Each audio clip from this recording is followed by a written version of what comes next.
আজকে নিয়ে এসেছি খুব লোভনীয় একটা রেসিপি, দেখলেই জিভে জল এসে যাচ্ছে। আপনারা দেখছেন সিস্টার চ্যানেল রেসিপি। আমার আজকের রেসিপি ব্রেড চাট। দেখে নেওয়া যাক আমার আজকের এই ভিডিওটি। ব্রেড বা পাউরুটি, দেখুন এরকম পাউরুটিগুলো আমি নিয়েছি, একটা গ্লাস দিয়ে মাঝখান দিয়ে এরকম গোল গোল করে কেটে নিচ্ছি। সাইডগুলো আমি রেখে দেব আর গোলগুলো আমি ব্যবহার করব। একটা বাটির মধ্যে নিয়ে নিলাম বেসন, সামান্য একটু লবণ, একটু হলুদ গুঁড়ো, একটুখানি হিং, অল্প সামান্য একটু ধনেপাতা কুচি, হাফ চামচ গোলমরিচের গুঁড়ো দিয়ে সামান্য একটু জল দিয়ে আমি একটা ব্যাটার তৈরি করব। এটা একটু পাতলাই হবে ব্যাটারটা, পাতলা করে আমি একটা ব্যাটার তৈরি করে নিলাম।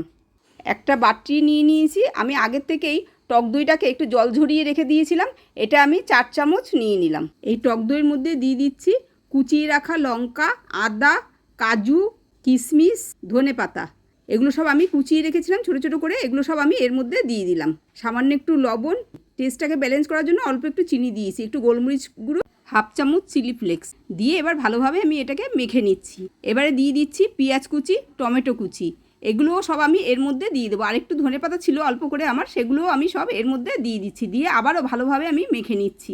মেখে এবার সাইড করে রেখে দিচ্ছি। আমি এরকম দেখুন পাউরুটির যে গোল অংশটা রেখেছিলাম সেটার উপরে এই দইয়ের ব্যাটারটা যে তৈরি করেছি এটা আমি এর উপর দিয়ে ছড়িয়ে দিলাম। দিয়ে আর একটা পাউরুটির টুকরো নিয়ে আমি এর উপরে দিয়ে দিচ্ছি। দিয়ে একটু হাত দিয়ে একটু প্রেশার দিয়ে চাপ দিয়ে দেবেন। দিয়ে এবার রেখে দিচ্ছি। দেখুন আমার একটা বানানো হয়ে গেল। আমি এবার আর একটা বানিয়ে আপনাদের দেখাচ্ছি। আবারও একটা পাউরুটি নিয়ে ওপর দিয়ে দইয়ের ব্যাটারটা দিয়ে এবারে আর একটা পাউরুটি দিয়ে ওপর দিয়ে চাপ দিয়ে রেখে দিলাম। এবার ওভেনে একটা কড়াই বসিয়ে দিয়েছি, গ্যাসটাকে জ্বালিয়ে আমি লো টু মিডিয়াম করে গ্যাসটাকে রেখেছি। এর মধ্যে দিয়ে দিলাম তেল।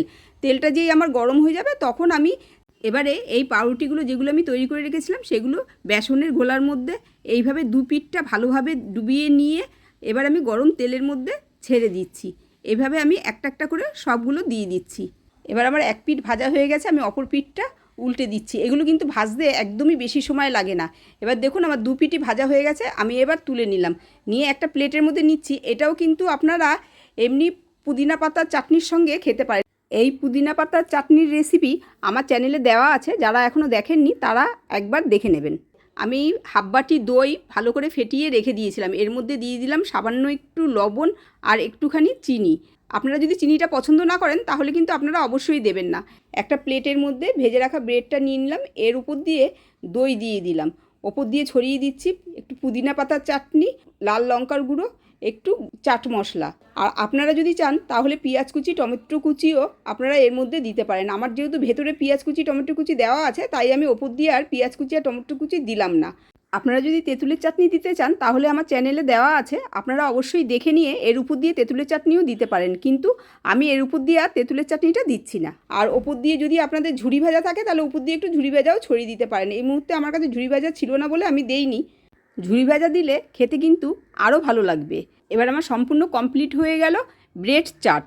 আমার চ্যানেলে যদি নতুন বন্ধু হয়ে থাকেন তাহলে চ্যানেলটা সাবস্ক্রাইব করার জন্য অনুরোধ রইল। বেল আইকনটা ক্লিক করে দেবেন, যখনই আমি নতুন কোনো ভিডিও পাঠাবো সবার আগে আপনাদের কাছে পৌঁছে যাবে। আপনারা সবাই ভালো থাকবেন।